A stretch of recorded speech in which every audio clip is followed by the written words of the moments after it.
देखने में ये बात आई है कि हम दूसरों के साथ अपना मुवाज़ना करके अक्सर परेशानी का शिकार हो जाते हैं। अंग्रेज़ी का एक मुहावरा है, man is expert in deceiving himself, कि इंसान अपने आप को धोखा देने में बड़ा माहिर है। बिल्कुल ऐसा ही है, क्योंकि हम जिस सिचुएशन में होते हैं, अलमिया है इंसान का कि इंसान खुश नहीं रहता। और बाज़ औक़ात ऐसे होता है कि वालिदैन और ख़ास तौर पर माएँ जो है ना अपनी बच्चियों को और बच्चों को दूसरे जो लड़के लड़कियां हैं उनकी मिसालें देते हैं कि फ़लाँ का बेटा कामयाब हो गया, फ़लाँ बेटी कामयाब हो गई उनकी, और आप जो है ना बहुत पीछे रह गए हैं। तो आपको इस बात का एहसास नहीं हो रहा होता कि उस बच्चे के साथ क्या बीत रही होती है जिसको आप ये बात कहते हैं, क्योंकि वो बच्चा फौरी तौर पे एहसास कमतरी का शिकार हो जाता है कि फ़लाँ ऐसे है, फ़लाँ ऐसे है। इस बच्चे के अंदर जो सलाहियतें हैं वो फिर पनपना, मज़ीद ग्रो करना बंद कर देती हैं। हम ऐसा क्यों करते हैं? हमारे अंदर ये जो एहसास पैदा होता है, हम ये भूल जाते हैं कि अल्लाह ताला ने सबको अलग अलग तख्लीक किया है और हर बंदा दूसरे से बिल्कुल मुख्तलिफ है। अल्लाह ताला ने हमें मुनफरिद सलाहियतों से नवाजा है।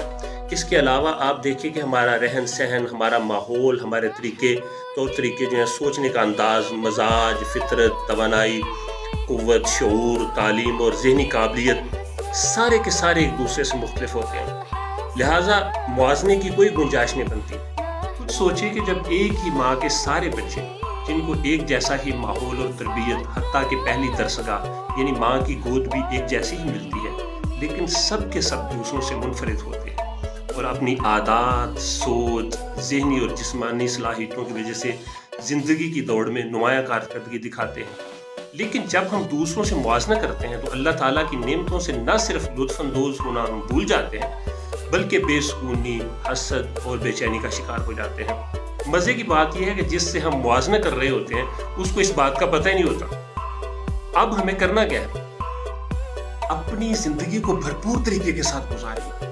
कहें कि जिस तरह की मेरी ज़िंदगी है इस तरह की किसी की ज़िंदगी नहीं। मुतमिन रहें, खुश रहें, हल हाल के अंदर जो है ना आप खुश रहें और अल्लाह ताला का शुक्र अदा करें, क्योंकि अल्लाह ताला ने कुरान पाक में फरमाया, लइन शकरतुम लअज़ीदन्नकुम, कि अगर तुम मेरा शुक्र अदा करोगे तो मैं तुम्हें और ज़्यादा दूंगा।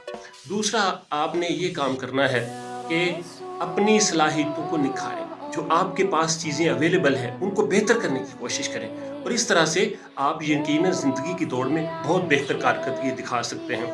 जो हासिल है उसके ऊपर खुश रहें और याद रखिए कि जो आज आपके हालात हैं वो सदा नहीं रहेंगे, वक्त बड़ी तेज़ी के साथ जो है वो बदलता रहता है। फिर यह है कि कामयाबियाँ देने वाला जब खुद ये कह रहा है कि इन्ना मअल उसरि युस्रन, इन्ना मअल उसरि युस्रा, कि हर परेशानी के बाद आसानी आती है, तो हमें परेशान होने की क्या ज़रूरत है? यकीनन हालात बेहतर हो जाएंगे। सबसे बड़ी बात यह है कि अपने ज़हन को वसी करें। अल्लाह की रहमत बड़ी वसी है। अल्लाह कुरान पाक में फरमाता है, ला तक़नतु मिन रहमतिल्लाह, कि मेरी रहमत से मायूस ना हो। हमें मायूस नहीं होना चाहिए। हमें अल्लाह ताला सब कुछ अता फरमा देगा।